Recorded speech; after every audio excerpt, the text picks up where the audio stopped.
All right, everyone, let's really dig into the polling data for the 2024 presidential election. But we're going to take it a step further. Instead of just looking at the numbers as they stand, we're going to adjust them based on the polling errors we saw back in 2020. Now, why is this crucial? Is because in the 2020 election, the polls were consistently off, especially when it came to the Democratic Party's numbers. A lot of key battleground states had polling that showed Democrats doing better than they actually did, which ultimately gave people a misleading picture of the race. By adjusting for those past errors, we're able to get a clearer, more realistic sense of where things stand right now. And what we're seeing is that Trump might be in a much stronger position than many people realize. So as election day approaches, having a more accurate read on the numbers gives us better insight into how close Trump is to potentially securing another big victory. Let's break this down step by step. We're going to fill out the electoral map by focusing on the states that are truly competitive, the ones that could swing the election one way or the other. There's no point in spending too much time on the solid red or blue states that are pretty much locked in for either Trump or Harris. We already know how those are going to go. The real drama is in the swing states, and it's these battleground areas that are going to decide the outcome. Just like in 2016 and 2020, the Midwest is going to play a pivotal role. Those so-called blue wall states like Wisconsin, Michigan, and Pennsylvania used to be reliable for the Democrats, but they become up for grabs in recent years. If Trump can win them back, his path to victory becomes a lot clearer. So let's jump into the numbers and see what happens when we adjust for the kind of polling errors we saw in 2020. We'll start with Minnesota. Historically, this has been a state that leans heavily Democratic. In fact, it hasn't voted for a Republican presidential candidate since 1972. But right now, Kamala Harris holds only a 4.7 lead in the polling average. That's not much of a cushion. If we apply the 6.2-point polling error we saw in 2020, where Democrats were consistently overestimated, that 4.7 lead evaporates and Trump actually ends up ahead by 1.5. Think about that for a moment and saw that hasn't gone red in over 40 years could potentially flip for Trump. This isn't a wild fantasy either.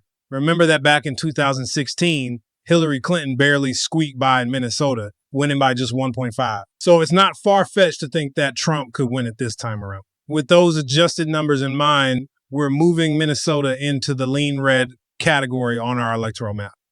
Before we go further, let me quickly explain how I'm classifying these states. If a candidate is leading by 10 points or more, that's considered a solid lead. If the lead is between 5 and 10 points, that's likely, meaning the state is probably safe for that candidate, but not guaranteed. A lead between 1 and 5 points puts the state in the lean category, meaning it could go either way, but is currently trending toward one candidate. And if the margin is less than 1, that's what we call tilt, where the race is incredibly tight and could easily flip. This system helps us visualize just how competitive or secure a state is for each candidate. But before we get into the details, hit the subscribe button, like this video, and leave your thoughts in the comments. Thank you for your support.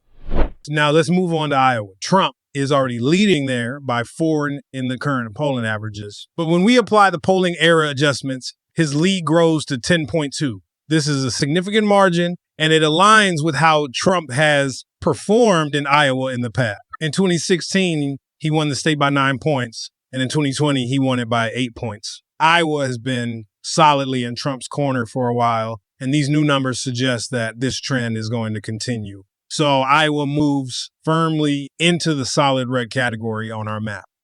Next, let's take a look at Wisconsin, one of the most important swing states in recent presidential elections. According to the current polling, Kamala Harris holds a slim 0.3 lead, which is essentially a toss-up. But here's where things get really interesting. Wisconsin has been one of the states where polling errors have been the most glaring. In 2016, the polls had Hillary Clinton up by 6 points, but Trump ended up winning the state outright. In 2020, the polls again overestimated Democratic support, projecting Biden to win by 6.3 points. But in reality, he only won by 0.6. When we adjust the 2024 polling to account for those past errors, Trump ends up leading Wisconsin by 5.9. That's a huge swing, and it suggests that Wisconsin could very well go red again in this election. With that kind of advantage, Wisconsin moves into the likely red category. Let's now turn to Michigan, another critical state in the Midwest. Michigan was a key battleground in both 2016 and 2020.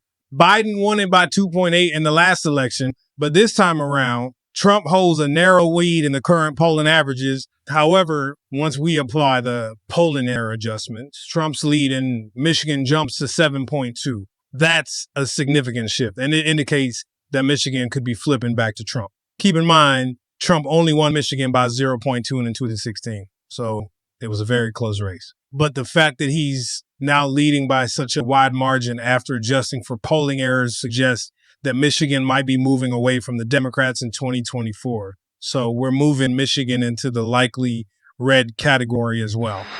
Now let's talk about Ohio, another crucial swing state. Ohio has been trending Republican for the last few cycles. Trump won Ohio by 8 points in 2020 and by 9 points in 2016.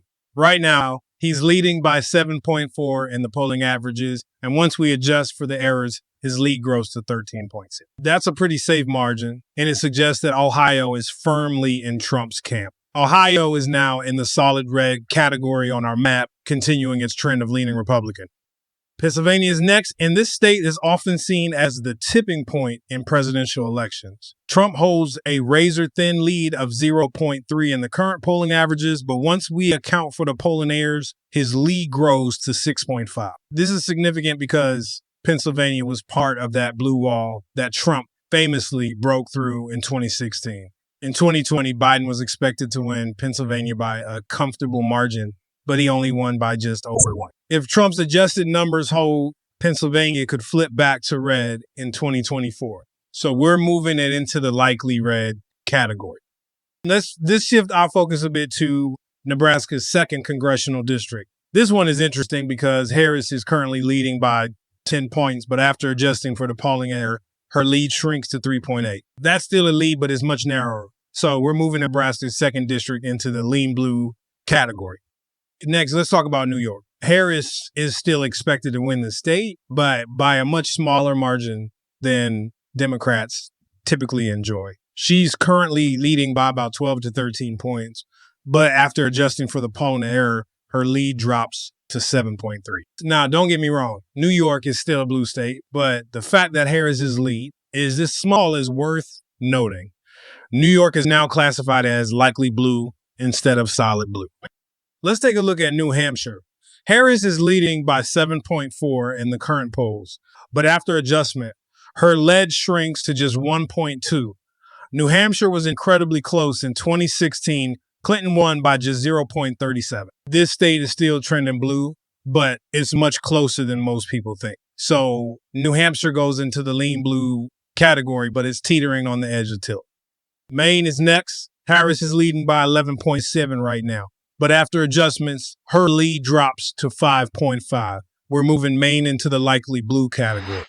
Now, let's move down to the Sun Belt, which has become a real battleground in recent years. These states have historically leaned Republican, but Biden managed to flip some of them, like Georgia and Arizona in 2020. This time around, Trump is looking stronger in the Sun Belt, while Harris is struggling to keep up with Biden's performance from 4 years ago. Let's start with Virginia. Harris is currently leading by 6.4, but once we adjust for polling errors, her lead shrinks to just 0.2. That's a razor-thin margin, so Virginia goes into the tilt blue category. Harris could be in real danger of losing Virginia. Next is North Carolina, a state that Trump won in both 2016 and 2020. He's leading by 1.2 in the current polls, but after adjustments, his lead grows to 7.4. So North Carolina moves into the likely red category, following the same trend we've seen for Trump in this part of the country. Georgia, a state Biden famously flipped in 2020, is looking much more favorable for Trump this time around. He's leading by 2.7 in the current polling averages, but once we adjust for the polling errors, his lead balloons to 9.1. That's a massive margin for a state that was considered a battleground just 4 years ago. Georgia is now firmly in the likely red category. In New Mexico, Harris is leading by 5 in the current polling averages, but after adjusting for the same errors we saw in 2020, her lead shrinks to just 1.8. This state moves into the lean blue category, but is much closer than most people would expect. Finally, let's talk about Arizona and Nevada, two critical battlegrounds in the Sun Belt. In Arizona, Trump is currently leading by 1.1, but after adjusting for the polling errors, his lead grows to 7.3. This state moves into the likely red category. In Nevada, Trump's lead of 0.5 expands to 6.7 after adjustments. So we're also moving Nevada into the likely red category. Now that we've adjusted the polling data across these battleground states, what does it all mean? After factoring in the polling errors from 2020, Trump is projected to win 322 electoral votes, which would be a decisive victory. That's a substantial win by modern standards, and it shows just how competitive this election has become. Despite the noise and controversies surrounding Trump, he's in a very strong position as we approach Election Day. The path to victory is clearly there for him.